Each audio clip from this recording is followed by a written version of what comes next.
Howdy, this is Jim Rutt, and this is The Jim Rutt Show.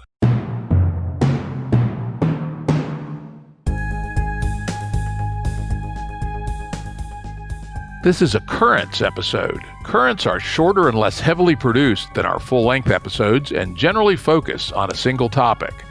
As always, links to books, articles, and organizations mentioned are available on the episode page at jimruttshow.com. That's jimruttshow.com. Today's guest is Curtis Yarvin, who in the past has written under the pen name Mencius Moldbug. Today he writes mostly on his Gray Mirror blog on Substack. While I don't always agree with Curtis, there is no denying the depth of his thinking. I'm a paid subscriber to Gray Mirror. It's worth a look if you're interested in real as opposed to simulated thinking. Welcome, Curtis. Thanks so much for having me, Jim. It's a pleasure to be on your show. Yeah, it'd be great to chat with you. I've been a reader of your stuff for a long time, and it's great to have a chance to actually talk to you. Today we're going to talk mostly about ideas emerging from his recent essay, 2020, The Year of Everything Fake, which is on his Substack Gray Mirror, but it is not behind the paywall, so feel free to check it out. And as always, we'll have a link to that essay on the episode page at jimruttshow.com. So anyway, sort of the gist of the beginning of the essay is kind of a riff on the ability or inability to take the world seriously. What did you mean by that? Well, one way to explain that is to think about the way that we think about history, because we're actually very used to not taking periods in the past seriously. Suppose someone from the old kingdom of Egypt was to come up to us and say something about the giant dung beetle that was pushing the sun around the earth, or the pharaoh who's actually the sun, or the distant dependent. Would we try to argue with this person? No, we might humor them. I mean, maybe we've been transported to their kingdom, in which case we're like, yes, definitely, big dung beetle, got it. But when we live in the present, of course, we live in this sort of real, tangible world that can affect us in these sort of very clear physical ways. And so we have to take it seriously on a physical level. But do we have to respect it on an intellectual level? And clearly there are, all periods in history deserve respect, but we certainly can't say that all periods in history are equal.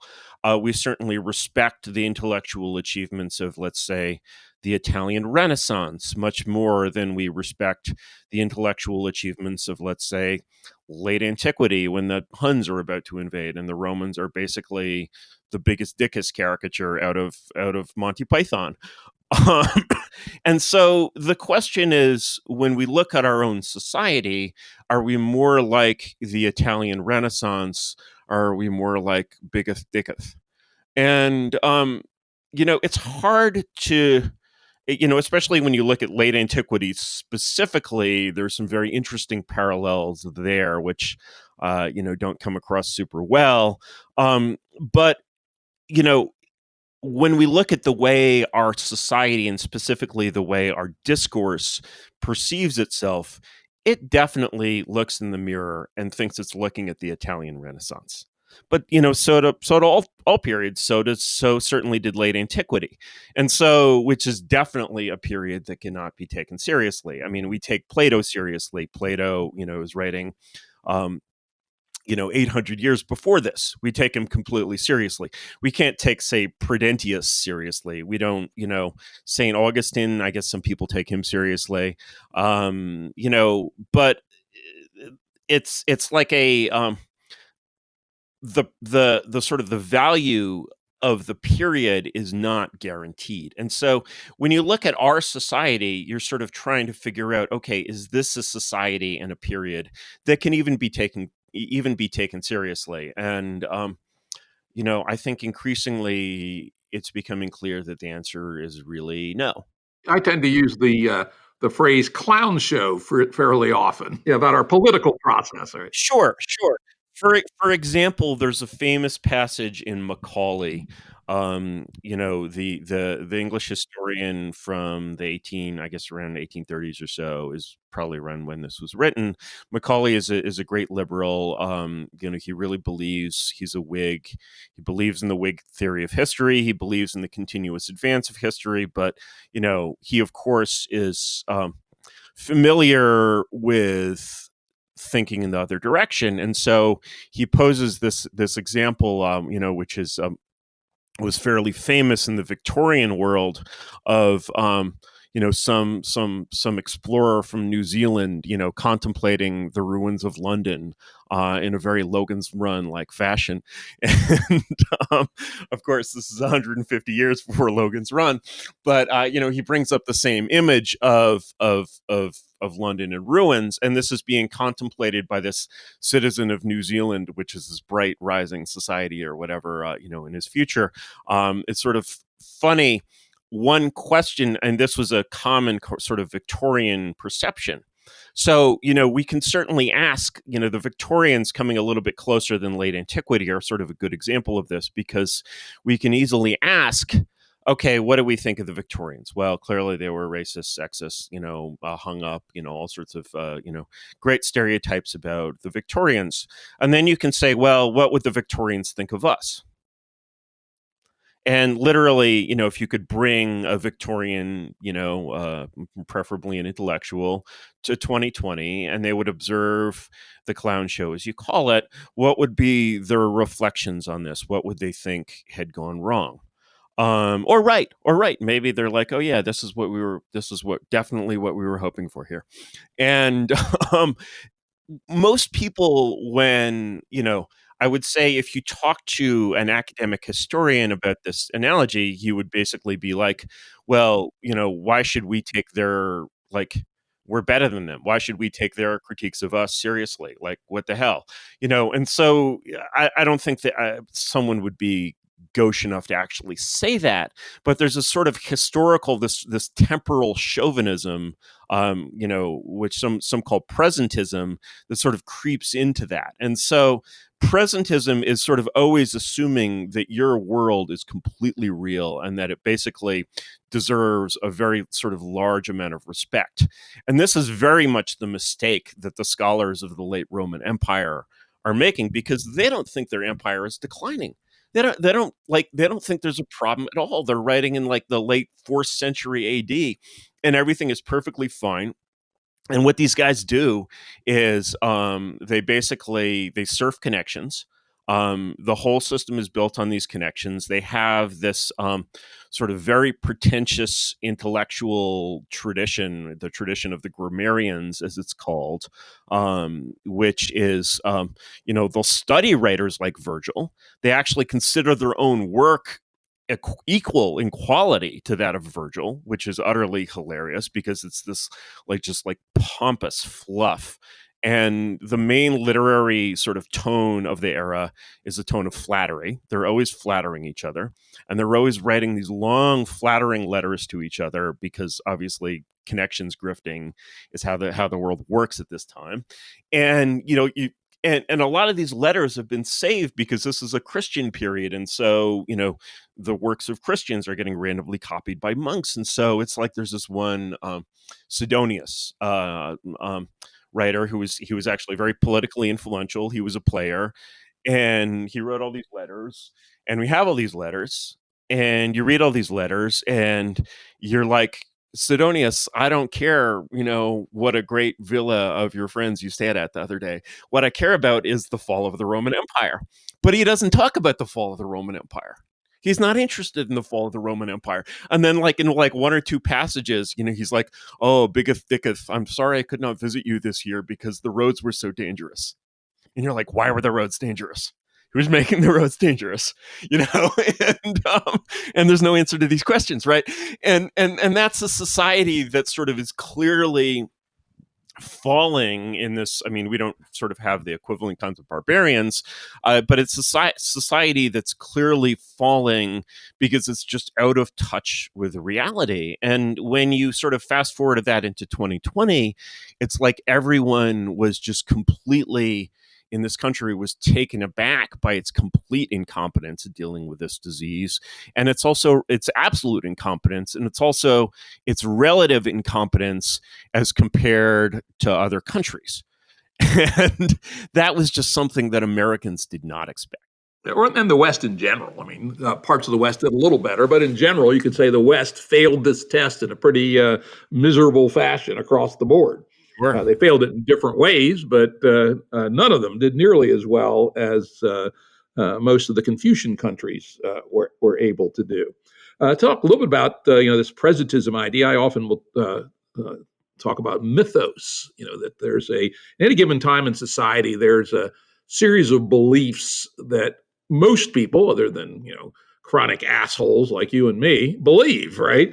And people think it's right and good. I mean, I like to point out that the Aztecs, while they were cutting the hearts out of 13-year-old girls and throwing them down the pyramid for the priest to eat, thought they were good and wonderful people. So that's not at all unusual that no matter what the state of the world is 95, 98, 99% of the people entirely believe the mythos of the era. And only if you have that rare mind that you can step away from it. Do you know the term political formula? No. This is a term. The kind of the introductory textbook on political science I always recommend is a book called The Machiavellians by James Burnham, which is a great survey of something called the Italian school of political science, mainly writing around the turn of the last century, and chiefly featuring writers like Gaetano Mosca and Vilfredo Pareto, who was also very influential in the development of statistics, real giants. And Mosca in particular is, I would say, he's in some ways the unsung Darwin of political science. His concept of the political formula is basically the political formula is that element of the mythos, as you call it, which makes people believe that the government is good, that power is good and right.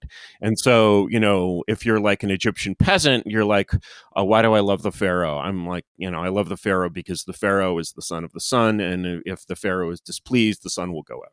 Right. And that's a political formula. And we have much more modern ones now. And most of these political formulas that happen now make the individual feel powerful and important. So they make you feel like you matter, you're changing the world, you have an impact, you care, all of these words, which are basically euphemisms for you're a powerful person and you mean something and you matter. And so essentially the political formula of today sort of boils down to you matter because you support the government. And so, one of the big shocks for a lot of people feeling this way, which I find, as we were talking before the show, I find hilarious because I sort of grew up in DC. I grew up in the Foreign Service, to be exact. And so this was always like a real thing to me. It could never be this like icon, the deep state could never be worshipped because that was where I was from. And so when you find people who really revere the competence of these agencies and the essentially the top down summary of what happened in 2020 with COVID is that, like, you can see most people, when they look at this disaster, either see the failures of Trump or the failures of the deep state. And, both of those sort of, like screw ups are kind of in some ways equally spectacular, but completely different. But you have to see them both as basically a single screw up of a much larger system. So it's sort of, it's kind of, it's even worse than you think in a way. And just, people are used to thinking, well, okay, at least one of these sides must be good. At least one of these sort of forces or directions or something must have competence, must know what it's doing. The fundamental ideas which this system are based on are obviously completely and totally right, even if they're not always implemented, maybe in the proper way. And in 2020, when you had, I think, and will continue to have into 2021, this slightly Chernobyl-like effect of basically saying, what if it's all fucked? Mm-hmm. Yeah, I do, and we talk about this quite a bit in some of the circles I follow, which is the shock of COVID Obviously there's many micro shocks, but perhaps the biggest is the number of ears to hear that the status quo, the emperor is wearing no clothes, is probably increased by at least an order of magnitude in 1 year. And the implications of that shock in the coming years are hard to predict, but could be quite significant. Sure. I mean, or they could be, nothing at all. I mean, the Soviet Union was in a very, very different situation than ours in so many ways. But when you look at the fall of the Soviet Union, certainly what stands out is that if you talk to anyone in the Soviet Union in the 80s, even dissidents, even the most radical dissidents, no one, and talk to anyone in America, even the most sort of radical Cold Warriors, maybe some of the radical Cold Warriors, nobody is predicting the fall of the Soviet Union. Nobody knows that concept doesn't even really make sense to people before it happens. That's actually, I love that particular analysis. So one of the examples I give is in the late 80s, I bought a book called The 100 Greatest People in History. And I went back to it after the fall of the Soviet Union to see exactly what the person had written about Marx. And they had written, this was like the book was published in 87, or the second edition was 87 or 88, something like that. And the entry on Marx, I think, had him ranked as the third most important person in history after Mohammed, number one, and Jesus, number two. Right? One of these, pop history kinds of things. So, but anyway, this person said, well, obviously Marxism is going to be a gigantic effect. The Soviet Union, it's hard to see how it could, not be a major force for at least the next 200 years. And this was literally like 3 years before the fall. So it was, nobody saw it coming. And one of my dear friends is a political scientist specializing in Russian studies, and particularly on local and regional government in Russia. And she's been to Russia lots of times. And she said neither her nor any of her colleagues saw it coming. So, well, here's a tweet that was posted 11 minutes ago, Jim, by some right-wing reporter who I don't quite trust the language he's using here, but I'm just going to repeat it. Breaking: revolution in process as Trump supporters break into the Capitol building, attacking police, breaking windows, and knocking down doors. Full anarchy at this, quote, mostly peaceful demonstration in D.C. The people have pushed through and are storming to main chambers. Interesting. Yeah. The barbarians are at the gates, right? Barbarians we'll make our own barbarians, though. Are apparently through the gate. But of course I can't comment on, I'm not there, but I gather someone is filming it. Yeah, we'll find out about it later. One of my New Year's resolutions was spend a lot less time wallowing in the news. All right, let us cease at once to wallow in the news. Yeah, let's get back to our little essay here, and let's go on to the next topic here, which, again, a lens. One of the reasons I reached out to you and said I wanted to talk to you about this essay was there were some interesting lenses, and people who listen to the show know that we regularly talk about, choosing the right lens to see, to try to make sense of the world. And I loved your invention of the stupidity quotient. I think this is a wonderful tool, which I am going to adopt and use, and hopefully remember to credit you when I do. Tell us a little bit about the SQ. Oh, that's just my clever way of reversing. It's really a literary gesture in that essay. What I find is that people, for a lot of reasons, don't like to talk about IQ. And the other thing is that humans are just objectively stupid. Like we're terribly bad at things like chess and math. We can barely do math. We're just not very smart creatures. And the stupidest ones among us, which is a species that I know very well. What is the stupidest kind of human? Obviously, it's a child, right? And so, this is sort of my way of doing the Emperor's New Clothes thing and saying, let's look at what happened in 2020 through the mindset of a child. Let's suppose you have a 6-year-old in the house. I don't have a 6-year-old in the house. I used to. And I said to the 6-year-old, there's a dangerous disease developing in China. Do you think we should let airplanes keep flying across the ocean with people that may be full of that disease? The child is going to be like, no, make the airplanes turn around, daddy, and yet the ability of the USG, which saw that, there was potentially human to human transmission in the first days of January, for it to say, well, we don't want to disrupt travel and trade, is to say, no, actually, we're going to make an executive decision. Hey, it looks like there's a weird bug coming out of China. Just to be sure, we're going to disconnect the hemispheres now. Nobody flies, not even South America. Close it off, shut it down, until we can figure out what's going on. That's sort of what obviously would have been the rational policy. And so to realize that you don't have a government that can think as well as a 6-year-old is, which, is completely obvious to anyone who knows DC, I think came as a relatively large shock to a lot of people looking at this in hindsight. Yeah, and you make an interesting point throughout the essay that what the folks in the establishment are optimizing for is not sense making and making quality decisions, but rather bolstering the institutional reputations and strengths of their particular little factions, shall we say?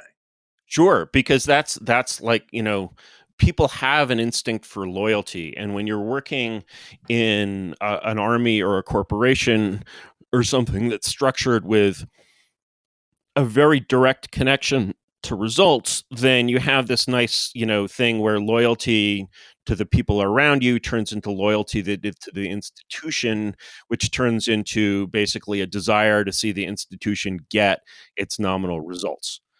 And,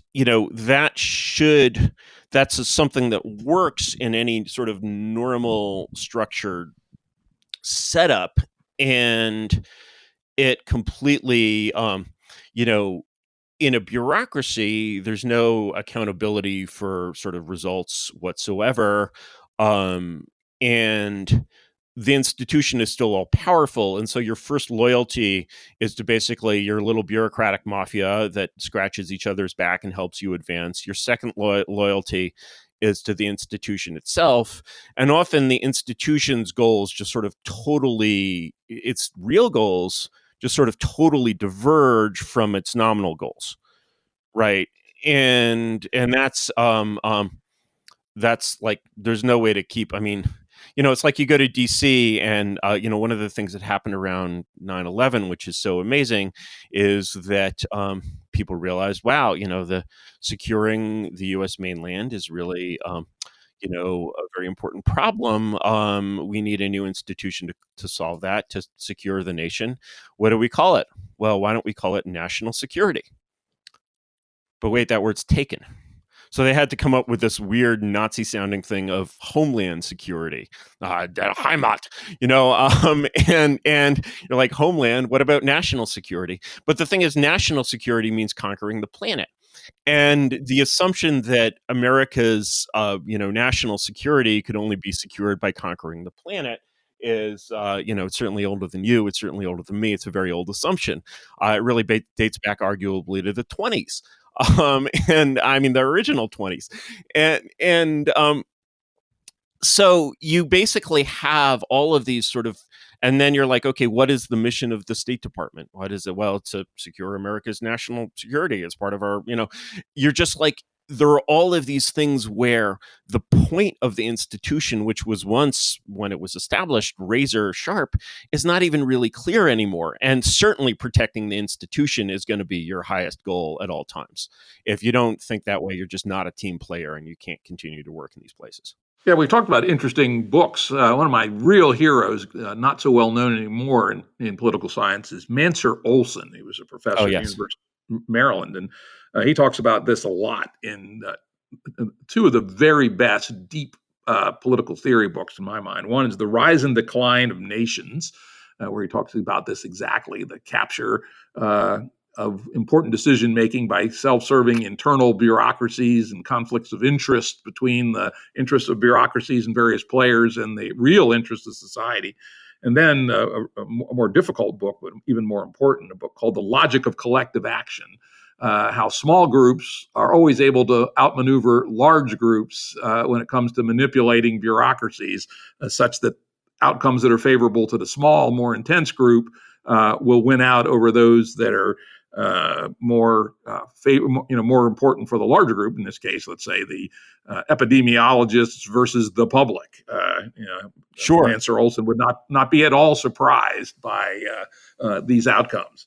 The one point that I didn't mention in my 2020 essay, which I think brings out this public choice theory stuff really, really well, is and which is just like, it would be hilarious if it were. I mean, it's the very definition of grimly hilarious.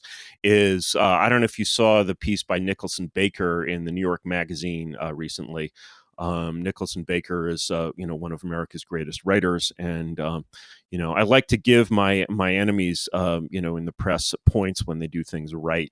And publishing this essay was something New York Magazine really did right, because essentially what Nicholson Baker does is he took on a point that I knew and basically agreed with him on this. His point is essentially, look, this is clearly a lab leak from the Wuhan Institute of Virology, and he really does the he really traces the kind of scientific trail really, really well. And what essentially happened here, in the sort of most plausible understanding, is that after SARS-1, a lot of people got funding to study this shit. And then SARS-1 actually disappeared and never went away. And so people were like, SARS-1 is a bat coronavirus. Clearly, there's a national security threat from bat coronaviruses, attacking, the human population. So here's what we're going to do about it. We're going to go and find all these bat coronaviruses. We're going to go to every bat cave we can find and dig up bat coronaviruses. We're going to get those bat coronaviruses and see how they can become dangerous to humans, and do things called gain of function experiments, where you basically enhance the power of the virus. This was actually some of the best virologists got together to actually put a moratorium on funding this stuff. For whatever reason, that was lifted in 2017 in the Trump administration. The main player in this let's investigate bat coronaviruses thing is this guy Peter Daszak. And he has this group called the Echo Health Alliance. What's hilarious is that the Echo Health Alliance actually has a sort of long and distinguished history, going back to a zoological organization founded by Gerald Durrell, who was my favorite writer as a kid, an English naturalist. But now what they do is they, instead of finding beautiful animals in the world and bringing them to England, they find ugly coronaviruses and bring them to humanity. And in fact, the people who were at the Wuhan Institute of Virology not only had been former students of American PIs in this effort, mainly Ralph Barrick at UNC, but actually were being funded by American grants to fuck around with bat coronaviruses at the Wuhan Institute of Virology. And so, Nicholson Baker basically brings out this trail. And I know like enough people with expertise in this matter to know that he's not, this is actually, like, I know people who were involved in putting that story together. This is very, very sound science. And of course, the whole sort of conspiracy theory, sort of weaponry has been turned on it. But it's sort of perfectly true and perfectly obvious. And so the thing that's amazing is this whole epidemic comes out of if this is true, and I think it likely is, I wouldn't stake my life on it, but if this is true, the whole pandemic not only failed to be countered by these DC self-licking ice cream cones, if you've heard that term, but was actually created as a DC self-licking ice cream cone. It's certainly possible. In fact, one of my deep sources, again, I wouldn't stake a huge amount of money on it, but it seems reasonable to me. His theory, which comes from a family connection, actually in Wuhan, is that the actual vector was indeed from the Wuhan Institute of Virology. And if you know something about the intensification technology, they use animals to essentially intensify, breed, etc. And particularly, they used ferrets. Yes. And the story, which again strongly plausible because of the other antecedent aspects. I'll have to go check out Nicholson Baker. I actually know Nicholson Baker a little bit, and he's extremely good. writer and thinker. But anyway, this theory from inside Wuhan, a family of a friend of mine, said that it was actually the janitor at the institute who was supposed to kill and burn the animals. Rather, was illegally taking the dead animals to his cousin, who was selling them at the market in Wuhan, and that was the actual vector. And this sounds so realistically Chinese to me Yeah, I was about to say that makes perfect sense from everything I know about China, and it's, I mean, my children speak Mandarin, so I've never been to China, but I have great respect for China, but at the same time, and I use many fine Chinese products, but at the same time, that sounds very, very plausible. The other piece of information that I heard from a friend of a friend of a friend of a friend was that Wendy Dang, if you know that name, admitted at some fat cat gathering that it was well, apparently she said Chinese military, but that's just pumping it up. Like, there's no military anything around this virus. It was just these fuckwads basically doing research for the sake of doing research, essentially. And then they're like, oh, but if we, and if you read their grant proposals, I read one of these guys' grant proposals, and it's basically like, oh, wow, the next time one of these viruses comes to attack us, it will, help a great deal that we've been fucking around with them in our labs. Of course, it didn't help for shit. Exactly. Well, let's go on to your next SQ filter where you're on your lens. And that is, you make the good point that very rapidly we actually had some fairly decent vaccines, but it took us a long time to get through this sausage factory of FDA approvals, frankly, about 10 times faster than usual, but still a long time. Interestingly, I had back on the show in May a renegade virologist who actually made his own COVID vaccine in April and gave it to himself and some friends of his. Nice. And he argued on my show on the episode, Brian Hanley is his name, the episode we republished on the 26th of May, that the correct theory was that we should release all 100 vaccines into the world right now and just track them quickly and recall the ones that have a disproportionate number of side effects. And you go down that road and make a similar, though not quite as extreme as Brian's argument. So talk us to about, point number 2 about SQ at work. Well, I'm a generalist and not a specialist, but I like to, as a generalist, I like to come in just a little bit under the specialists, and he's certainly right about that. And but I think it sort of steps you. What he's right about even more is that the idea of saying we have this holy procedure.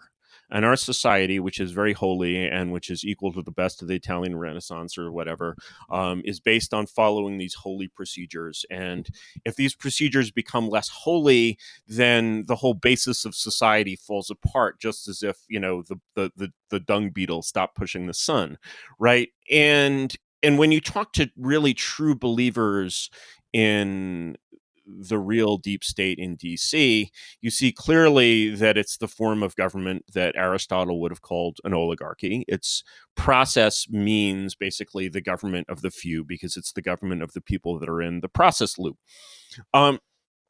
And those people, I think what you have to wrestle with is that most of the people, one thing that people outside DC often sort of make the mistake of thinking is they look at the stupid decisions made by these institutions and they think the people involved in these institutions are either stupid or evil, because these are stupid decisions that have evil effects. And generally speaking, they couldn't be more wrong about that.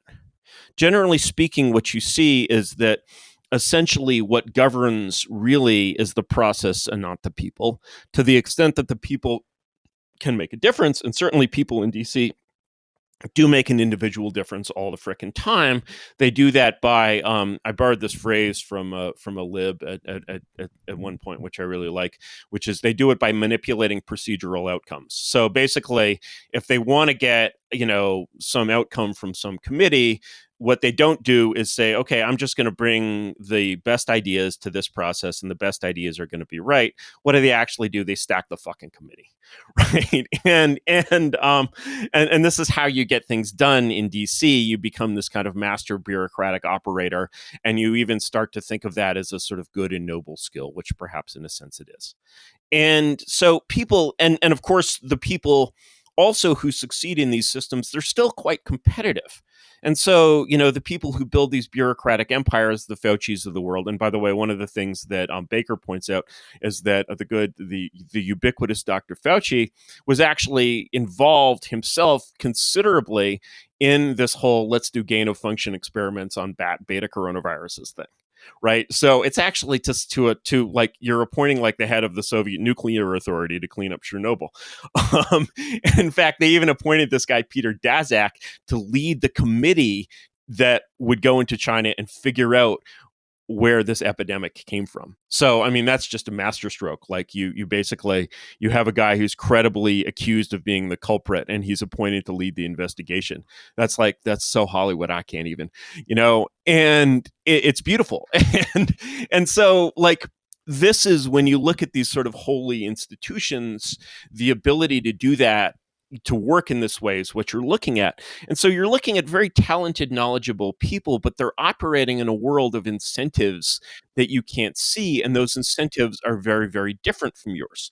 So for example, with this proposal of, let's just put the vaccines out there and treat it like the emergency that it is. The immediate counterexample that people think of, and I go into this in the essay, is the swine flu panic of 1976, in which basically a bunch of scientists, no doubt seeking to make a name for themselves, were like, wow, there's a flu in pigs in Mexico that's going to be the next 1918.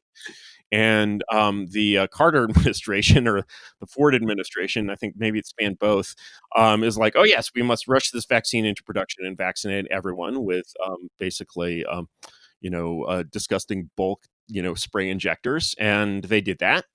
Or they vaccinated, a substantial percentage of the American population. And unfortunately, two things happened. One is that the swine flu was not really a real thing. And the other was that of the people who were vaccinated, a few hundred developed Guillain-Barré disease, which is a serious, although generally not fatal condition. And so people are like, oh my God, we fucked this up. This is Hitler 2.0. This must never happen again because we violated our Hippocratic oath. Right. And we did no harm, above all, did no harm. We harmed these people for no reason. And the thing is that when you look at this from a risk benefit, standpoint, first of all, yes, it is pretty easy to evaluate vaccine outcomes on the fly. There's also, obviously, the challenge trial approach has been proposed by many as well. I was proposing it back in March. But from the perspective of someone involved in these institutions whose loyalty is to the institution, he basically puts his scale and he says, on one side of the scale, we made 400 people sick who didn't need to be sick. And then on the other side of the scale, we say, well, we let 300,000 people die who didn't need to die. And the thing is, to a child, to any sane person over the age of 4, I don't think even 6 is needed here, you'd be like, wait a second, the right side of that scale is heavier. But actually, inside FDA, it's the left side of the scale that's heavier. And that's really, if you look at what is causing that is something very, very basic, as a very basic concept, which all persons in a position of responsibility, which I believe both you and I have been CEOs, understand, which is a conflict of interest. These institutions are giving us this sort of strange advice because they have a very, very strong conflict of interest. Our interest is in, can be accurately expressed by risk benefit advice, but their interest is in retaining their prestige. And so anything that damages their prestige, like we gave this vaccine to people and harmed them, is weighs much more heavily on their minds than this, oh, we're just going to let people die even though we have a vaccine. Just what the fuck, right? And so the magnitude of this conflict of interest is immense, and the problem is completely unsolvable because there's simply no one else who's empowered, who sort of has the legitimate right to make that decision. Let's say Donald Trump had been like, which he easily could have. I mean, he's a mercurial man. He could have been like, oh yeah, let's release the vaccine. It's my FDA. It's part of the executive branch. I'm just going to tell the FDA what to do. I'm the president, aren't I? They elected me, didn't I? Release the vaccines. I don't know what would happen then, but certainly everyone who reads the New York Times and the New Yorker and even New York Magazine would have been like, this is the most illegitimate and evil decision in the world. This guy is Hitler 2.0. We've been saying this for a while, and now we know we're right. And there's just no question that there's nothing in the current American system that makes it legitimate to make that kind of decision. Maybe it could be made in an emergency. And so the thing is, you have the only authority that you have to make these decisions has a giant conflict of interest. And there is no other authority that we can even imagine overruling that authority. And then in the essay I'll go into I go into sort of an amusing digression on the origins of this attitude and the Hippocratic Oath. Which is that the thing is, you have to realize Hippocrates, or as some called him, the Hippo, was a very realistic guy, and he was a player. And if you wanted medicine, if you could afford medicine in 200 BC or whatever, then you were a rich dude. You're a rich dude. You're a powerful dude. You're a powerful dude. You can get a guy whacked. So you're a doctor in this environment, and you're a smart guy. You're not naive. You're the Hippo. What is your attitude going to be? Your attitude is going to be, above all, let me not fuck this up and be seen to fuck it up. Because that's a matter of personal survival to you. So in a way, Hippocrates himself, in the environment that he's operating in, has the same conflict of interest. He can't act wholly in the interest of his patient, because if he does that, and the cost of a positive mistake is going to be very, very great to him personally. Whereas the cost of a negative mistake is like, I did my best. People die, it happens. Yeah, it's an excellent strategy. It's an excellent mimetic strategy, kind of just like the idea of faith in revealed religion, right? It's one of these. Yeah, and so the thing is that you have to convince your patient that you're following the right strategy, whereas you're actually following the wrong strategy because you're conflicted. You're following a strategy that is in your interest and not in the interest of the patient. And so you have to basically brainwash the patient into believing that you're doing the thing that he would do in your position with your expertise, which is not, in fact, the case. Well, you've turned the Hippocratic Oath into a mythos, right? That this is a that this is a meta strategy that is correct, and then because it's now a mythos, it can't be questioned. Yes, until and that's the problem with turning things into a mythos is that when you start to get a lot of things that can't be questioned and can't be changed and are sort of huge absolutes, they sort of tend to clump together in a way that is very undesired by the creators of the mythos, and then the whole mythos gets thrown out in one bag. Which could well happen. So let's go on to the third example that fails the SQ test. And it's got, I think, perhaps even more interesting ramifications than the first two, which is the lockdown, right? The lockdown. Yeah, let's talk about the lockdown and the various flavors of lockdown and how we happen to choose the particular one we did because of these Yeah. balances of self-interest by the decision maker. Yeah. I mean, and that's a fascinating story because we landed in the lockdown of shit, basically. And the and it's sort of a fascinating. The whole story of these events is so fascinating, and I had a really weird view on it because I was, after about, I think, the middle of January, I was making financial bets on the coronavirus. And so I was basically rooting for this fucking disease, which is a really unhealthy state of mind. And so, basically, as you no doubt know, anyone who has a financial position in anything comes to talk their book and basically believe in their story. So arguably, I believed in this virus a little too much, or I was a little too impressed by it. I thought it was a little closer to the Soderbergh virus. It's sort of in this strange valley where it's a serious concern, but it's not a world-ending concern. I think if it was a world-ending concern, we probably would have learned to act more effectively.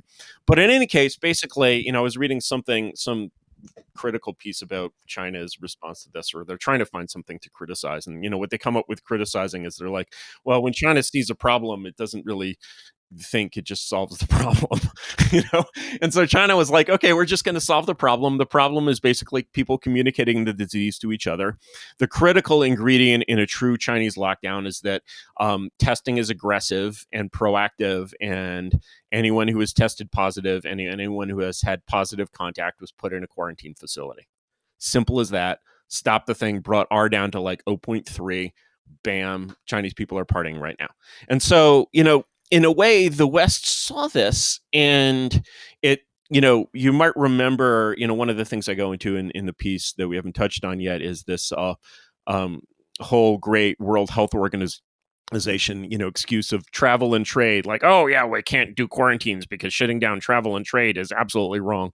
Turns out to be an obvious lie. B, we've had a lot of trade without travel. You might have noticed since then. Actually, travel doesn't seem to be needed for trade at all.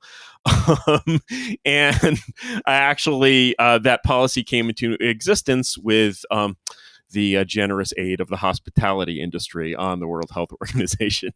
And so, that's sort of the level at which these authorities, if you think American deep state organizations are fucked, try the international ones. My father was actually the U.S. attaché to international organizations in Geneva, so I've seen some shit. But the WHO, of course, is like, and then this ridiculous organization, because it's a world organization, see, it has W in it and a 3-letter acronym, basically gets to decide what content can appear on YouTube. It's absolutely wild, and it just destroys every sort of verity of this system that we've believed in for many years. In any case, basically what happens when the lockdown comes to America is a couple of things. I do think that in general, this is a nasty disease. You don't want it. You should do your best to avoid getting it and giving it to other people. Certainly, this is all true. At the same time, the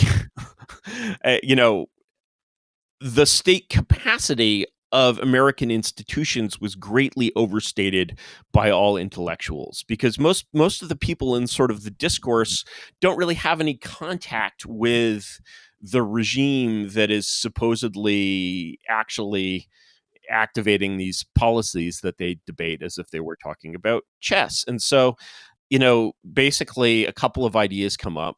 First of all, we're going to do test, trace, and isolate in America. And this is, sounds very straightforward coming out of, coming out of an academic. Oh yeah, we're just going to, and remember the tracing apps, everyone is going to have a tracing app. There were all these basically, if you looked at what people were talking about and thinking about, you remember the hammer and the dance? I actually read that essay when it came out, and I loved it, and I promoted the shit out of it. And I made the mistake that you pointed out, right? Which why don't you talk about that a little bit? This is a wonderful essay that really laid out how an actually effective government could and should have dealt with the coronavirus, but didn't. But the analysis, in a way, it's completely misplaced, because basically, let's say you're a doctor and you're dealing with a 75-year-old, heart patient who has a some kind of needs to get back in shape, and you're like, well, here's how an athlete would deal with this, right? And it's like, an athlete would deal with this by running 10 miles every day in the morning. So why don't you run at least 5? So a couple of things sort of happened out of that experience, right? One is that you're giving this advice. Actually, I talked to Thomas Pueyo, for an hour or two on Clubhouse, a few weeks ago. Perfectly nice guy. I think but and he certainly recognizes this kind of failing of his advice, which is that the advice is, that would have been perfectly reasonable advice delivered to the Taiwanese government. Actually, that was the error I was speaking of, that I made the mistake of assuming that our government was actually capable of acting, which it wasn't. Yeah, yeah, and I was living in this world where I'm basically like, I know none of these things can be done. How does anybody not know that none of these things can be done? I mean, this is a country, the government doesn't even know to like within 10 million people, how many people are inside it. Anything that involves counting people, tracking people, is just hopelessly fucked. If you want to prove your identity in many situations, the best way to prove your identity is with a utility bill. This country is a like digital shambles. There are probably private databases that can do really, if you really wanted to make test, trace, and isolate work, who you really would have needed to pull in? The collection agencies. um, and but of course, try to imagine, something like the Thomas Pueyo essay where he's like, oh yeah, and we need to recruit collections agencies to make this happen, right? Yeah, Asperian. Yeah, Asperian will be the front agency on this, right? Well, and that's a credit reporting agency. Those aren't the people who actually track. But I mean, but the thing is, the whole thing is a shit show, right? And even the private, even collections agencies are shit show. I mean, how many times they wind up collecting a debt that doesn't even exist, right? The whole, digital infrastructure of citizenship is basically, the 21st century equivalent of like the Haitian road network. I mean, it's ridiculous. And so you look in countries that actually like have a list of their citizens or like really basic, high tech things like that. And it's just, you must know the James C. Scott book, Seeing Like a State. Of course, it's a very, very interesting book. Right. And the thing is that basically one of the things that you see in America is that these many basic, I mean, James C. Scott himself is kind of an anarchist, but one thing you see from James C. Scott is that many features of the American system have this kind of anarchy built into them where they don't want to be seen as a state. And so the state is, the state is bounded in its ability to perceive the population. It's bounded in its ability to control crime. It's bounded in its ability to control disease. It doesn't even have a list of its people. It doesn't know where they are. To get access to their phone records, which knows exactly where they are, is this kind of, Herculean feat, which would be like equivalent to the Civil War or something like that. And so it's a very, very weak state. And we see, of course, much weaker states in the third world that are kind of the logical extreme of that. And so basically asking the state to perform like China is very much like asking your, 75-year-old heart patient to run a marathon. Yeah, running a marathon, maybe it is good for your heart, but not this guy's heart. And so we drifted into this zone of unreality. And then the worst thing I think about the hammer and the dance is that basically, when you give the advice of the hammer and the dance, and there were a lot of sort of forms of advice like that. And I do think that piece itself was very influential because it was very well done. But when you basically give that to people who can't dance, what you're telling them is the hammer, but not really the hammer. And what you're telling them is sort of crack down on it, but don't, you got to get it to controllable, levels, 2 weeks to flatten the curve. I'm like, do you know anything about math? Because if you know anything about math, you know that one of the hardest frickin' things to do with an exponential curve is to flatten it. Either it's going to the sky or it's going to the floor. But they're just like, oh, we got to manage. Somehow the idea crept into the American institutional mind that the goal of working with COVID-19 was not to eradicate it and not to reach herd immunity, but to kind of control it. And so that drifted into, that's where this kind of Afghanistan mindset of like, we need to keep fighting, even though we're not winning, but we need to keep fighting, but it's good that we fight, just sort of came, you sort of fall by default into this permanent war mentality where it becomes completely acceptable that you're not winning, but maybe you could be losing more. And that's, this is just, for anyone who's ever, debugged a program, what you see America doing with COVID is thrashing. It's basically trying things that it knows isn't going to work over and over again. And so, yeah, we had this, call it an impedance mismatch between the hammer and the dance and the real capability of American institutions. I like the analogy that it's, like the cardiologist telling the 75-year-old to run a marathon. Sorry, not really. That was indeed the error of thinking that was the right answer. But what's interesting, if we go back in history, American government wasn't always like that. Back in World War II, we used to actually be able to do shit. Yeah, the actual government was able to do shit. In fact, the two most successful large engineering projects of all time are, of course, number one, the Manhattan Project, and number two, the Apollo program. Now, the second one was actually the Nazi space program. But so we'll cancel that out. Let's cancel that one. Yeah, no, and actually it was bigger. Actually, I did the analysis. Yeah, it was the bigger. Apollo project was 4 or 5 times bigger than the Manhattan Project. Yeah. But the core of the Apollo project was still von Braun and his Huntsville team. So let's keep it American here, and focus on Manhattan, which was really run arguably better. Now, if you look at what Manhattan was, it was absolutely amazing, and quite simply, it was run like a startup. Everything was done like a startup. And one of the most amazing things about Manhattan is that they got basically people who were top quality researchers to work on shit like Richard Feynman, to work on shit other than their own personal hobby horses, which is a thing that has basically never been done since then. And so, I always like to joke that if they tried to do the Manhattan Project in 1941 or whenever it was started, I think 41, in the same way that in the way that DC would do it now, what they would do is actually very, very simple. They would appropriate, let's say, the same amount of money.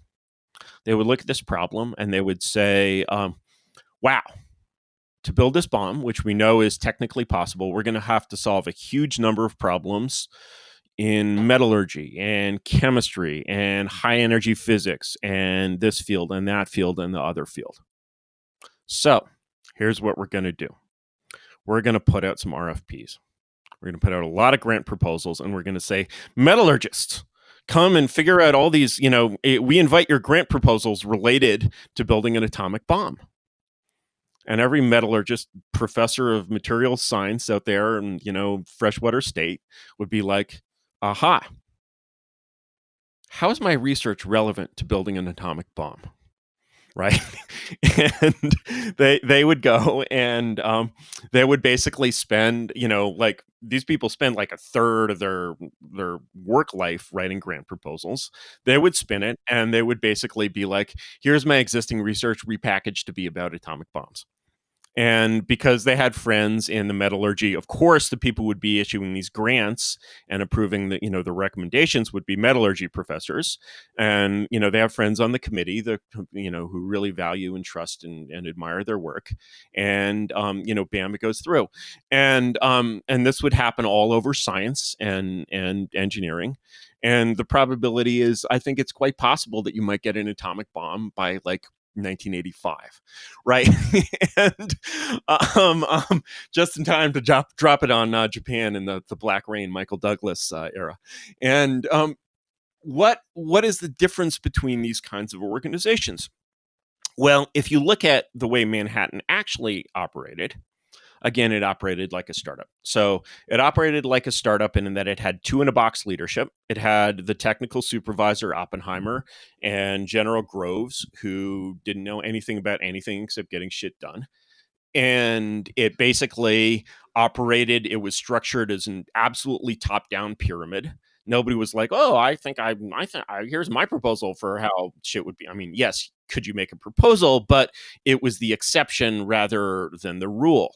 And so there's sort of no the whole to summarize all of these differences, the nature of a startup, or even a big startup, a big company, a big tech company, or a big any company, the nature of a company and the nature of the Manhattan Project um, are essentially of the nature of monarchical governance. The way science is run now is the way everything is run now, which is fundamentally oligarchical. And so, the idea of a scientist being ordered to, told what to work on is just, that would be utterly demeaning. You would lose your class status. Is like, well, I mean, that's what going to industry is. You're descending from the Valhalla of you are an independent, spirit in the priestly tradition of science. And so expecting, like expecting science to sort of get the same kinds of results as the Manhattan Project is very implausible. Of course, the Modernas and the Pfizers of the world are also run as monarchies. And so the interesting question comes down to, how could, in the Washington of the 1940s, how could this monarchical structure exist, whereas it would obviously be torn to shreds and proceduralized to hell in DC today? Actually, there's a fact about the Manhattan Project that most people don't know, which is that it's still alive. That organization was never dissolved. It has a current successor. My mother actually worked for its current living successor. Its current living successor is called the Department of Energy. And the Department of Energy is notoriously one of the most incompetent departments in Washington, which is saying a lot. And so it's the same institution. And how is this deteriorated?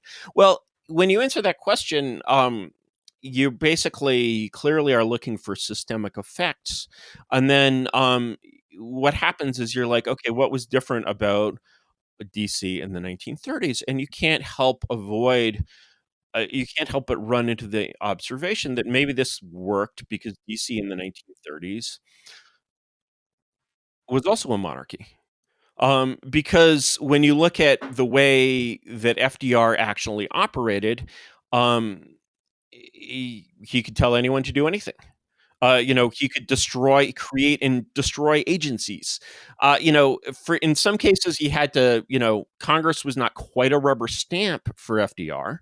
Normally, the way he operated is he would rather create a new parallel agency, his so-called alphabet soup, than work with these old line, like the State Department and the Army were very, very conservative at the time, so he had trouble working with them sometimes. So he'd read around them, but FDR himself was not very much of a manager. He was a very Trump-like figure in some ways. He was very entertaining, very charismatic, and he loved to lie. There's nothing FDR liked more than just telling a lie and being believed. Trump exaggerates, but FDR would just like straight out make shit up. And but the great thing that FDR had that Trump didn't have is, one, he had essentially absolute power or close to it. Another is he had an ability to delegate. And he delegated to very, very effective managers, people like Harry Hopkins. Now, there's some evidence that Harry Hopkins may have been a GRU agent, or at least a GRU contact. That said, the guy knew how to get shit done. And so you're like, how was it that this Washington could get shit done? And it's like, well, it was getting shit done in the Manhattan Project because that was shaped like organizations which get shit done. And moreover, that organization existed in the context of a whole organization, the whole of DC, that was shaped like an organization that gets shit done. And then you're like, wait a second, everything from like my COVID vaccine to my car to the restaurant that I'll eat at once the COVID vaccines finally get distributed, none of these things is run as an oligarchy. They're all run as monarchies. They're all shaped like pyramids, and they have an accountable leader at the top, and he tells people what to do. And if his results are bad, he or she, I should say, and if his results are bad, then he gets tossed. That's accountability for you, and and of course, nothing like that exists in FDA. I mean, my God, right? And so you have or like has anyone gotten fired for screwing up the CDC tests? Has anyone lost their job? I'm sure people have lost reputation. It was embarrassing that the U.S. made this series of mistakes in FDA and CDC, in January, February, and March. Who has suffered for this? Probably no one. And so you have this is a completely different character of organization.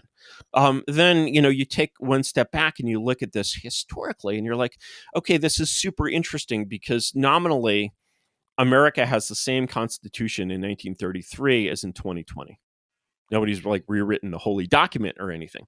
Nonetheless, it appears to me that at that time, these were actually different forms of constitution in the most basic Aristotelian sense.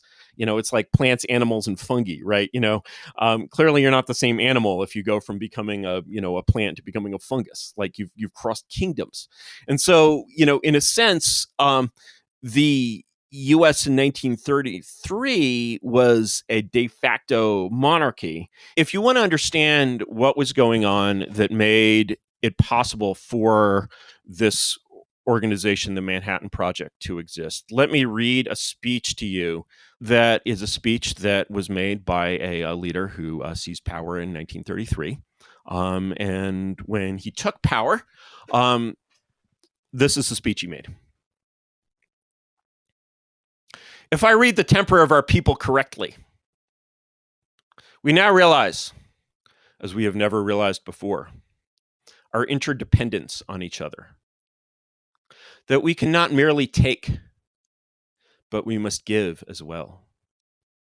That if we are to go forward, we must move as a trained and loyal army, willing to sacrifice for the good of a common discipline. Because without such discipline, no progress is made, no leadership becomes effective. We are, I know, ready and willing to submit our lives and property to such discipline, because it makes possible a leadership which aims at a larger good.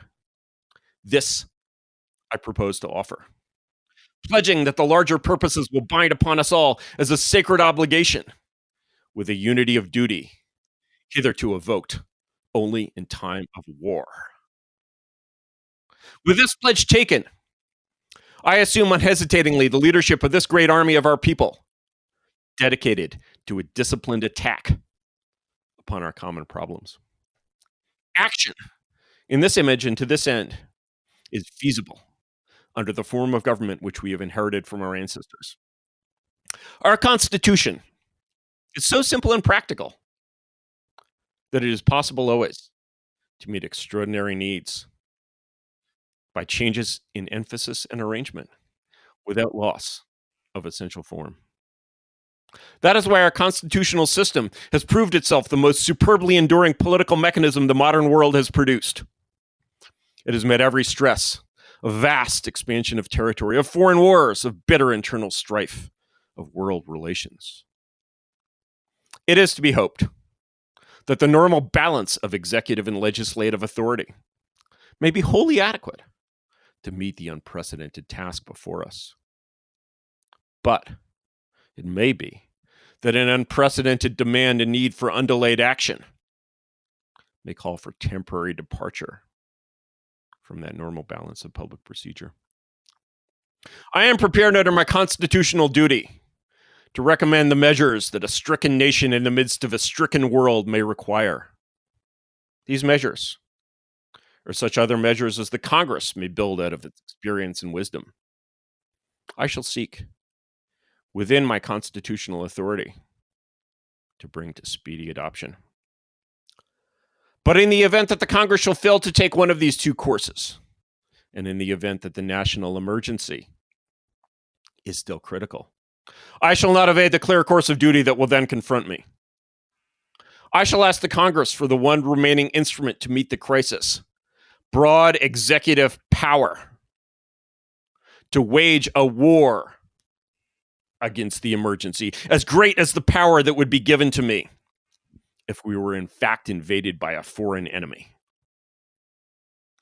For the trust reposed in me, I will return the courage and the devotion that befit the time. I can do no less.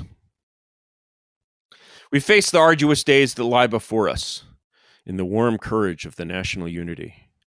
with the clear consciousness of seeking old and precious moral values, with the clean satisfaction that comes from the stern performance of duty by old and young alike. We aim at the assurance of a rounded and permanent national life. We do not distrust the future of essential democracy.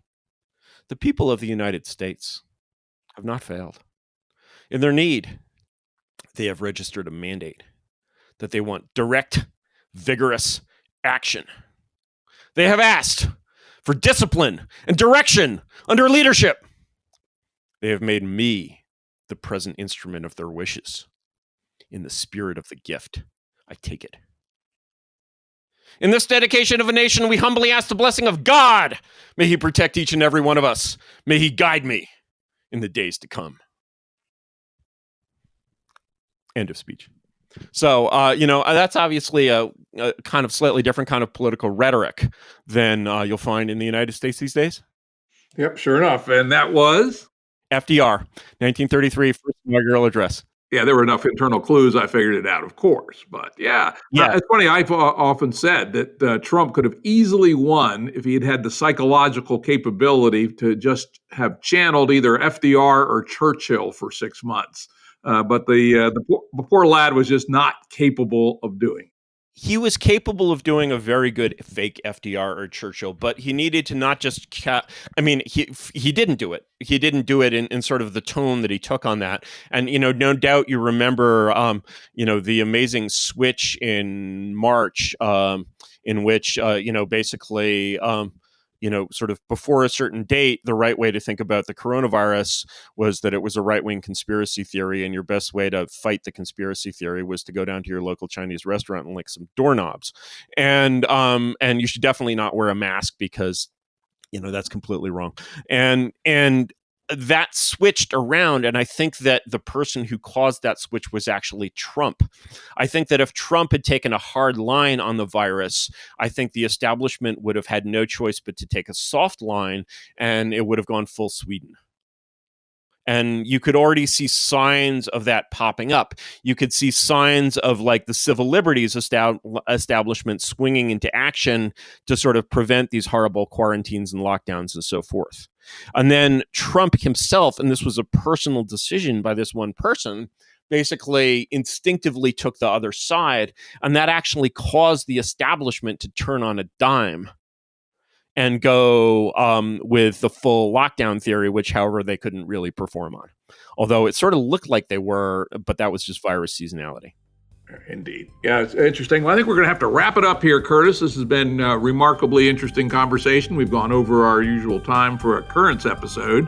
There's a lot more in the essay, which I would recommend folks read if they found what they heard here on the show today interesting. And again, the name of the essay is 2020, the Year of Everything Fake. And that's at graymurror with an a.substack.com. Indeed. All righty. We'll wrap her there.